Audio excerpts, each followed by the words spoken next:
दोस्तों, आज हम एक ऐसे इंडिया में जी रहे हैं जो दुनिया की सबसे तेजी से बढ़ती हुई इकोनॉमीज में से एक है। हमारे पास स्किल्ड इंजीनियर्स, क्रिएटिव माइंड्स और दुनिया का सबसे बड़ा यूथ पॉपुलेशन है। पर इंडियन ब्रांड्स कहां हैं? इतनी बड़ी इकोनॉमी होने के बावजूद हमने ग्लोबल हाउसहोल्ड नेम्स क्यों नहीं बनाए?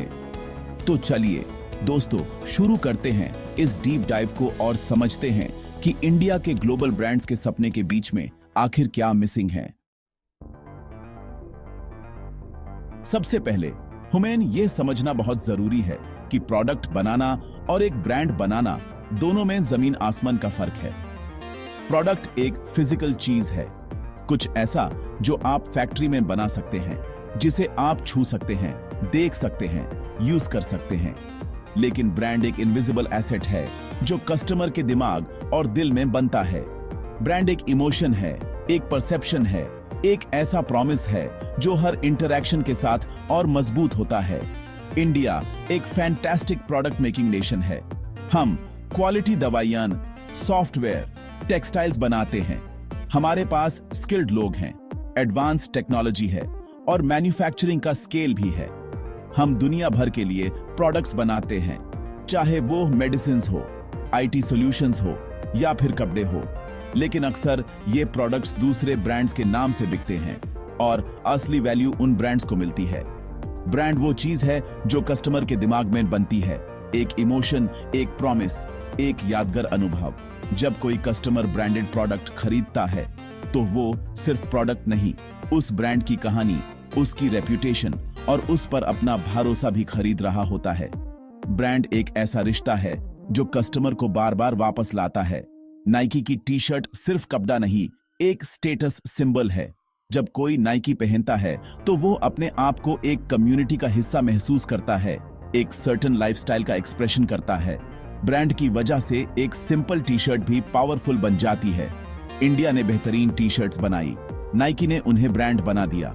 हमारे फैक्ट्रीज में जो टी शर्ट्स बनती हैं वो क्वालिटी में किसी से कम नहीं, लेकिन जब उन पर नाइकी का स्वूश लगता है उनकी वैल्यू कई गुना बढ़ जाती है। यही है ब्रांड की ताकत। ब्रांड बनाने के लिए सिर्फ प्रोडक्ट नहीं, एक कंपेलिंग स्टोरी, कंसिस्टेंट एक्सपीरियंस और कस्टमर का ट्रस्ट चाहिए। मार्केटिंग, पैकेजिंग, कस्टमर सर्विस, ये सब मिलकर एक ब्रांड बनाते हैं।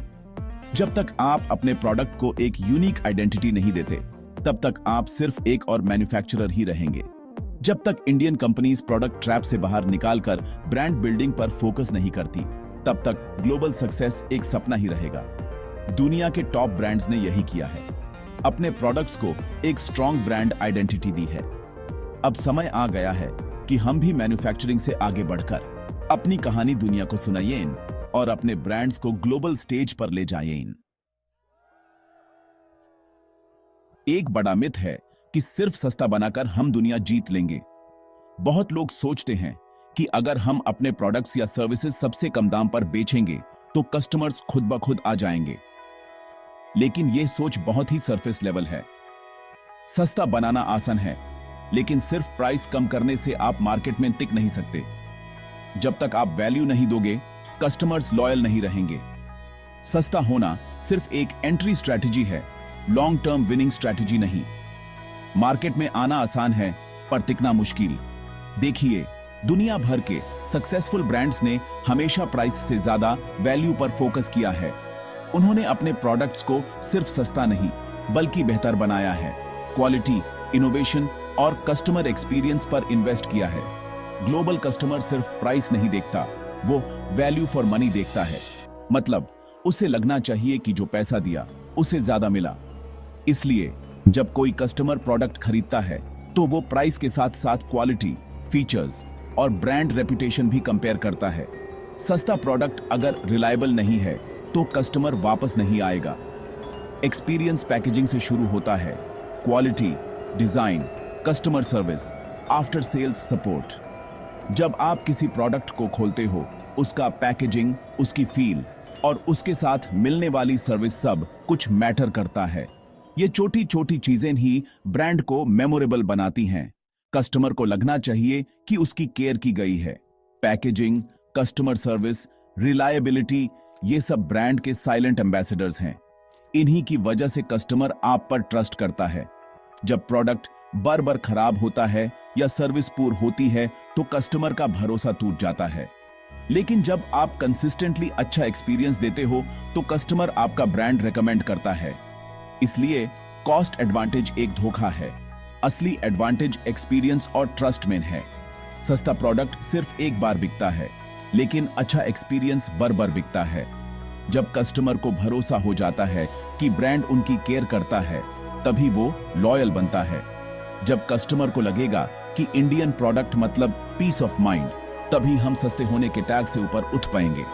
तभी हम ग्लोबल मार्केट में अपनी पहचान बना सकते हैं, एक ऐसे ब्रांड की जो सिर्फ सस्ता नहीं बल्कि रिलायबल, ट्रस्टवर्दी और वर्ल्ड क्लास है।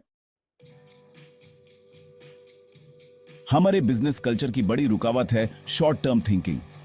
ब्रांड बिल्डिंग एक मैराथन है, 100 मीटर की रेस नहीं। Amazon ने सालों तक प्रॉफिट नहीं कमाया, उनका फोकस ब्रांड और एक्सपीरियंस पर था। इंडियन कंपनीज मार्केटिंग और R&D बजट कट कर देती हैं जब सेल्स कम हो जाती हैं। ये शॉर्ट टर्म माइंडसेट ब्रांड के लिए जहर है। ग्लोबल ब्रांड्स हमेशा लॉन्ग टर्म गेम खेलते हैं। जब तक हमारा फोकस अगले क्वार्टर से हटकर अगली जनरेशन पर नहीं आएगा, तब तक हम ग्लोबल ब्रांड्स बनाने की रेस में पीछे ही रहेंगे। इंडिया में फाउंडर सेंट्रिक कल्चर एक स्ट्रेंथ भी है और कभी कभी प्रॉब्लम भी, लेकिन ग्लोबल स्केल पर यही मॉडल एक बोझ बन जाता है। एक अकेला इंसान सब कुछ मैनेज नहीं कर सकता। ग्लोबल बिजनेस के लिए सिस्टम्स, प्रोसेसेस और एम्पावर्ड प्रोफेशनल मैनेजर्स चाहिए। ग्लोबल कंपनीज में फाउंडर विजन सेट करता है, प्रोफेशनल्स को काम करने देता है। कंट्रोल का माइंडसेट इनोवेशन को भी मारता है। एम्प्लॉइज रिस्क नहीं लेते। जब तक फाउंडर की परछाई कंपनी से बड़ी रहेगी, कंपनी कभी ग्लोबल नहीं हो पाएगी। इंडियन कंपनीज पहले डोमेस्टिक मार्केट पर फोकस करती हैं, ग्लोबल एक्सपेंशन बाद में सोचती हैं। जो प्रोडक्ट इंडिया के लिए बना, जरूरी नहीं वो अमेरिका या यूरोप में चले। लेट ग्लोबल थिंकिंग से बिजनेस मॉडल दोबारा डिजाइन करना पड़ता है। यह महंगा और मुश्किल है। Successful global brands day one से ग्लोबल सोचते हैं। उनका एम्बिशन बॉर्डरलेस होता है। इंडियन एंटरप्रेन्योर्स को शुरू से ही यूनिवर्सल अपील, इंटरनेशनल स्टैंडर्ड्स और ग्लोबल माइंडसेट अडॉप्ट करना होगा। पहले डोमेस्टिक जीतेंगे, फिर ग्लोबल सोचेंगे। यह स्ट्रैटेजी अब पुरानी हो चुकी है। इंडिया से कुछ ऐसे ग्लोबल ब्रांड्स निकले हैं जिन्होंने न सिर्फ देश का नाम रोशन किया, बल्कि दुनिया भर के बिजनेस लैंडस्केप को भी बदल दिया। इन कंपनीज की सफलता के पीछे उनकी सोच, उनका विजन और उनका अप्रोच छुपा है। आज हम इन्हीं ग्लोबल प्लेयर्स से कुछ इंपॉर्टेंट लेसन सीख सकते हैं जो हर एस्पायरिंग एंटरप्रेन्योर और बिजनेस लीडर के लिए वैल्यूएबल हैं। इनकी कहानियां सिर्फ इंस्पिरेशन नहीं, बल्कि एक रोड मैप भी है जो दिखाता है कि कैसे इंडियन कंपनीज अपनी पहचान बनाकर ग्लोबल स्टेज पर छा सकती हैं। टाटा ग्रुप का एग्जाम्पल लें। यह एक ऐसी कंपनी है जिन्होंने सिर्फ इंडिया में ही नहीं बल्कि पूरी दुनिया में अपनी छप छोड़ी है। टाटा ने जैगुआर, लैंड रोवर जैसे आइकॉनिक ब्रिटिश ब्रांड्स को अक्वायर किया, लेकिन उनकी लेगेसी और हेरिटेज को पूरा रिस्पेक्ट दिया। उन्होंने सिर्फ एक बिजनेस डील नहीं की, बल्कि एक कल्चर को समझा और उससे अपनाया। टाटा ग्रुप ने ग्लोबल एम्बिशन दिखाया, लेकिन अपनी वैल्यूज और एथिक्स को कभी कॉम्प्रोमाइज नहीं किया। उन्होंने दिखाया कि इंडियन कंपनीज भी वर्ल्ड क्लास ब्रांड्स को संभाल सकती हैं और उन्हें नए हाइट्स तक ले जा सकती हैं। इसी तरह रॉयल एनफील्ड की कहानी भी बहुत इंस्पायरिंग है। एक समय था जब यह ब्रांड ऑलमोस्ट खत्म हो चुकी थी, लेकिन फिर इससे रिवाइव किया गया। उन्होंने अपने प्रोडक्ट की क्वालिटी को इंप्रूव किया, टेक्नोलॉजी को अपग्रेड किया, लेकिन उसकी क्लासिक फील और हेरिटेज को बनाए रखा। रॉयल एनफील्ड ने समझा कि उनका असली स्ट्रेंथ उनकी लेगेसी और लॉयल कस्टमर बेस है। उन्होंने अपने ब्रांड को एक नई पहचान दी जिसमें ट्रेडिशन और मॉडर्निटी का परफेक्ट बैलेंस था।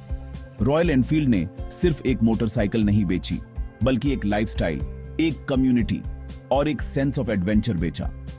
उन्होंने अपने कस्टमर्स को एक ऐसा एक्सपीरियंस दिया जिसे लोग इमोशनली कनेक्ट कर सकें। आज रॉयल एनफील्ड सिर्फ एक बाइक नहीं, बल्कि एक मूवमेंट बन चुकी है जिसमें हर राइडर अपने आप को एक फैमिली का हिस्सा महसूस करता है। इन कंपनीज से हमें ये सीखने को मिलता है कि विजन कितना इंपॉर्टेंट है। ब्रांड की रिस्पेक्ट और उसकी लेगेसी को समझना और पेशेंस रखना, ये सभी क्वालिटीज एक सक्सेसफुल ग्लोबल बिजनेस बनाने के लिए जरूरी हैं। शॉर्टकट्स लेने के बजाय इन्होंने लॉन्ग टर्म ग्रोथ पर फोकस किया। टाटा ग्रुप और रॉयल एनफील्ड दोनों ने शॉर्ट टर्म प्रॉफिट के लिए कभी अपने लॉन्ग टर्म विजन को कॉम्प्रोमाइज नहीं किया। उन्होंने हर डिसीजन में अपने कोर वैल्यूज को प्रायोरिटी दी, चाहे मार्केट कितना भी कंपेटिटिव हो। यह अप्रोच उनकी सस्टेनेबल ग्रोथ का सीक्रेट है।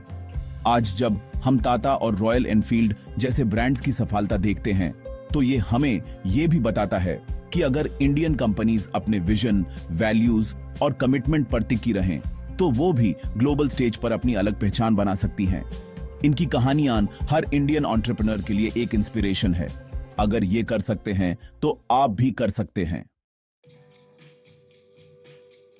इंडिया में ग्लोबल ब्रांड्स ना बनने की वजह टैलेंट या पैसे की कमी नहीं है। असली प्रॉब्लम है माइंडसेट और एग्जीक्यूशन। हमारा माइंडसेट अभी भी सर्विस प्रोवाइडर का है, क्रिएटर का नहीं। एग्जीक्यूशन में भी कमी है, डिटेल्स, कंसिस्टेंसी और प्रोफेशनल प्रोसेसेस की। आगे का रास्ता है ब्रांड फर्स्ट थिंकिंग, पेशेंस और सिस्टम्स पर फोकस। प्रॉब्लम टैलेंट में नहीं, सोच में है, और सोच बदली जा सकती है। इंडिया एक क्रॉसरोड्स पर खड़ा है। फॉलोअर बने रहना या लीडर बनना। क्या हम दुनिया की फैक्ट्री बने रहेंगे या ब्रांड्स बनाएंगे? जब हम एज कंज्यूमर्स और एंटरप्रेन्योर्स ग्लोबल एम्बिशन और ब्रांड विजन के साथ आगे बढ़ेंगे, तभी बदलाव आएगा। हमें मेड इन इंडिया से आगे बढ़कर ब्रांडेड इन इंडिया की तरफ जाना होगा, और वो दिन दोस्तों जरूर आएगा। Thank you.